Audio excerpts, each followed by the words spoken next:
ቀዝቃዛዋ ባኩ በመካከለኛው ምስራቅና አውሮፓ መሃል ሆነው በፍጥነት ኪሳቸውንም ጡንቻቸውንም እየገነቡ ከሚገኙ ሀገራት መካከል አንዷ የሆነችው አዘርባጃን። ከሰሞኑ ጠቅላይ ሚኒስትር አብይ አህመድ አዘርባጃን ባኩ ነበሩ። ከቀዳማዊ እመቤት ዝናሽ ታያቸውና ከፍተኛ የልዑካን ቡድናቸው ጋር በመሆን በአዘርባጃን የአንድ ቀን የሥራ ጉብኝት አድርገው በርከት ባሉ ዘርፎችም ስምምነቶችን ፈርመው ተመልሰዋል። ኢትዮጵያና አዘርባጃን በመዲናዋ ባኩ ቅዝቃዜና በዳሎል በረሃ መካከል እንዳለው ልዩነት የሚያራርቅ ታሪካዊ ዳራ ቢኖራቸውም በቅርብ ጊዜ ክስተቶች ግን አስገራሚ መመሳሰል ያላቸው ሀገራት ናቸው። ባህር በር አልባ መሆን፣ ድሮንና ነዳጅ ዘይት ያገናኛቸው ኢትዮጵያና አዘርባጃን። ሰላም እንዴት አላችሁ? ውድ የሸገር ታይምስ ቤተሰቦች፣ እነሆ የመረጃ ቅኝታችን ተጀመረ። የመረጃ ቅኝታችን ጠቅላይ ሚኒስትር አብይ አህመድ ወደ አዘርባጃን ባኩ ለምን ተጓዙ፣ የጉዟቸው ዓላማ ምንድነው የሚለውን በዝርዝር የሚመለከት ይሆናል። እስከ መጨረሻው አብራችሁ እንድትሆኑ የአክብሮት ግብዣችን ነው። ወደ ዝርዝር ጉዳዩ እንለፍ።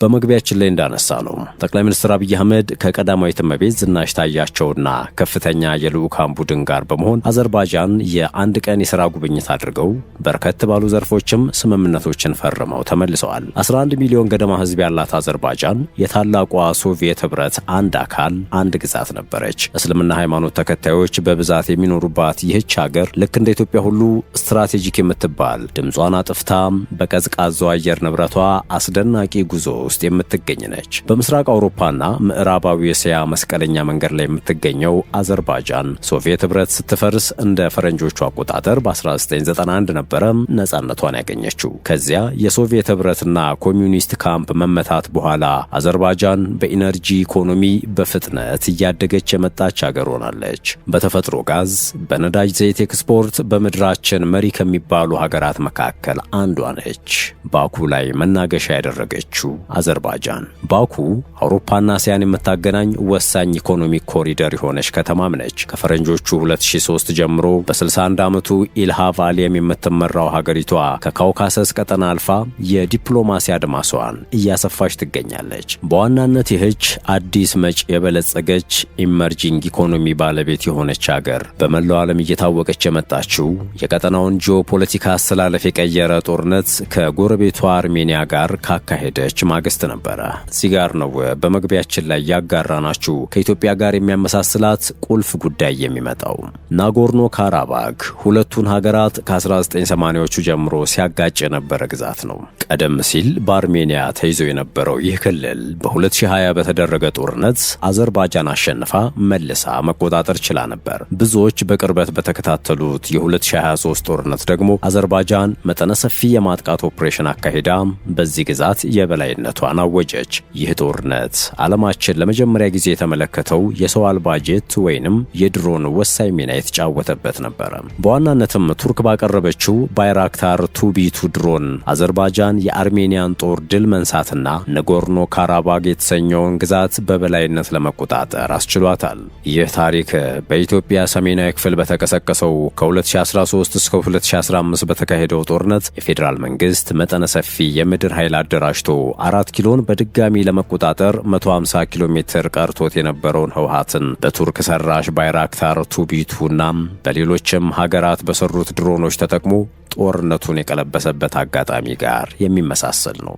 አንዱ አዲስ አበባ፣ ሌላኛው ባኩን የሚያመሳስለው ጉዳይ ይሄ ነው። አዘርባጃንና ኢትዮጵያ ሊመሳሰሉ የሚችሉበት የአሜሪካው ፕሬዝዳንት ዶናልድ ትራምፕ የሽምግልና ጣልቃ ገብነትም ነው። ፕሬዝዳንቱ በናጎርኖ ካራባግ ጦርነት የተጋጩትን አዘርባጃንና አርሜኒያን አደራድር ያለው ሲሉ የሚናገሩ ሲሆን የሁለቱን ሀገራት መሪዎችም በነጩ ቤተ መንግስት ጠርተው አነጋግረው ነበር። ትራምፕ በህዳሴ ግድብ ጉዳይ ልዩነት ያላቸውን ኢትዮጵያና ግብፅን ለማሸማገል ተደጋጋሚ ይፋዊ ጥሪ ማቅረባቸው የሚዘነጋ አይደለም።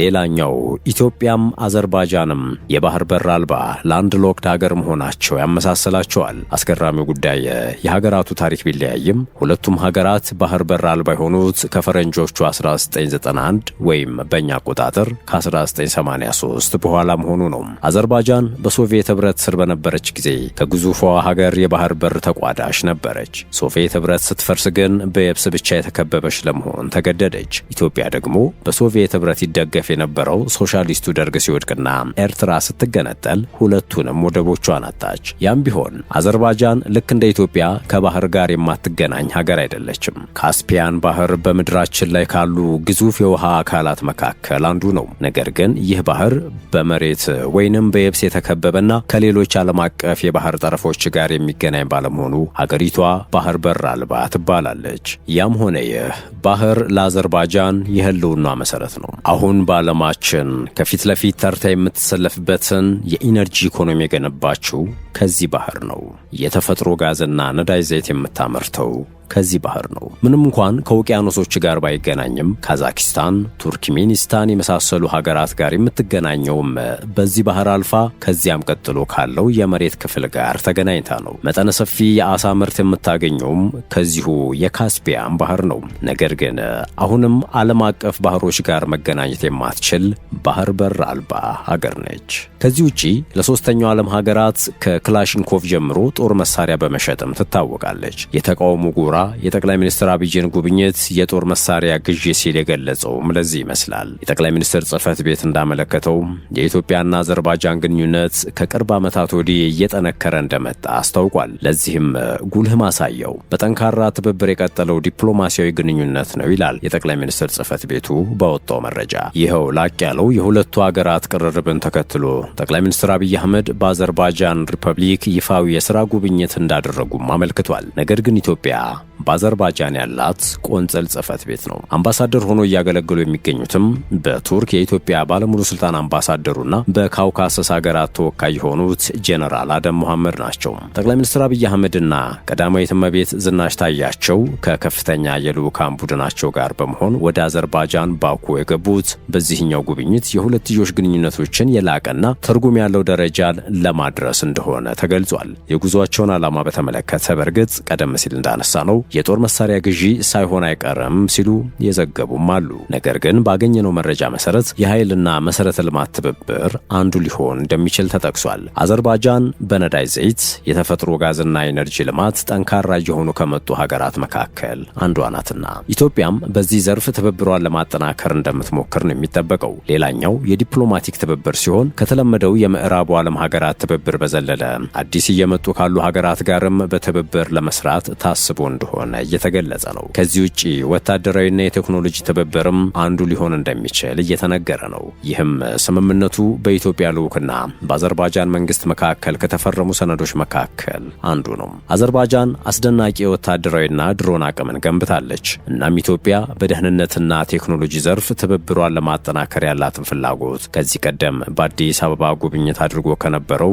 የአዘርባጃን ወታደራዊ ልዑክ በኋላ ይህንን ስምምነት እንደሚፈርሙ ይጠበቅ ነበር። ያም ቢሆን ግን ጠቅላይ ሚኒስትር አብይ በአንድ ወቅት በቂ የድሮን ትጥቅ አለን፣ እንኳን ልንገዛ እንሸጣለን ማለታቸው ይታወሳል። ነገር ግን ኢትዮጵያና አዘርባጃን በመከላከያና በበርካታ መስኮች በጋራ ለመስራት የሚያስችል የመግባቢያ ሰነድን ተፈራርመዋል። በአዘርባጃን ባኩ ዛጉልባ ፕሬዝዳንታዊ ቤተ መንግስት ከተካሄደው ውይይት በመቀጠል ሁለቱ መሪዎች በመከላከያና በበርካታ መስኮች በጋራ ለመስራት የመግባቢያ ሰነዶች የፊርማ ስነ ስርዓት ላይ ተገኝተዋል። ከተፈረሙ የመግባቢያ ሰነዶች መካከል 32ኛውን የተባበሩት መንግስታት የአየር ንብረት ጉባኤ ወይም ኮፕ 32ን ማዘጋጀት፣ በግብርናም በሚዲያ ልማትና ልምድ ልውውጥ፣ በኢንቨስትመንት ማስፋፊያና በጸረ ሙስና ትብብር ዙሪያ የሚያጠነጥሉ ናቸው። በሌላ በኩል የአዘርባጃንን የአገልግሎት ዘርፍ ዝመናን በግንባር ቀደምትነት እየመራ የሚገኘው ተቋም አሳንና በኢትዮጵያ የመሶብ አገልግሎት መካከል በጋራ ለመስራት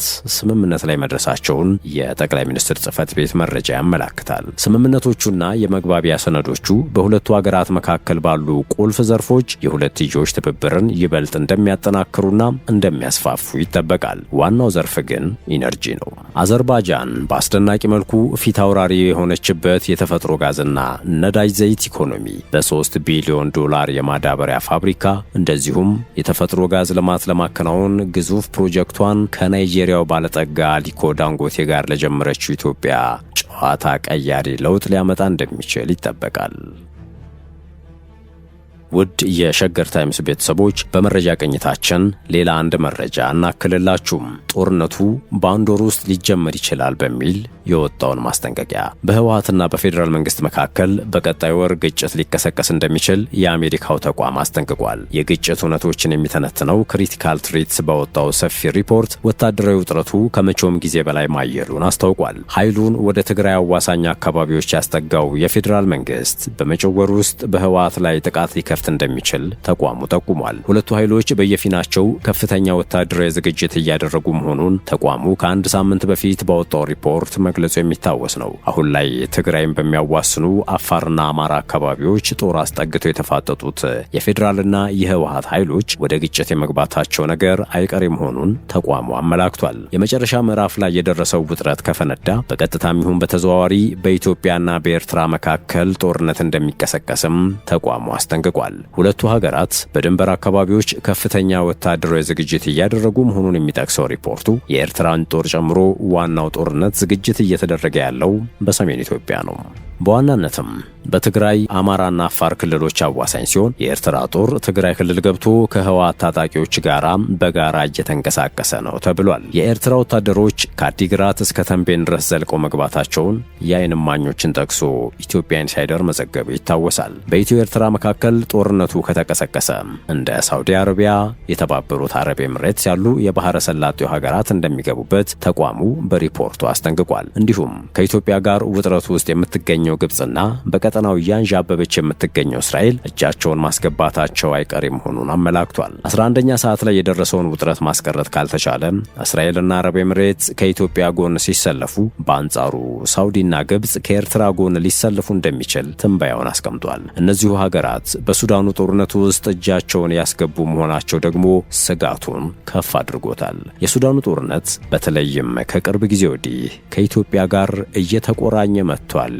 ተብሏል። ውድ የሸገር ታይምስ ቤተሰቦች የዕለቱ የመረጃ ቅኝታችን የተከታተላችሁን ይመስል ነበር። ስላዳመጣችሁን ከልብ አመሰገንን። በያላችሁበት ሰናይ ጊዜ ተመኘን።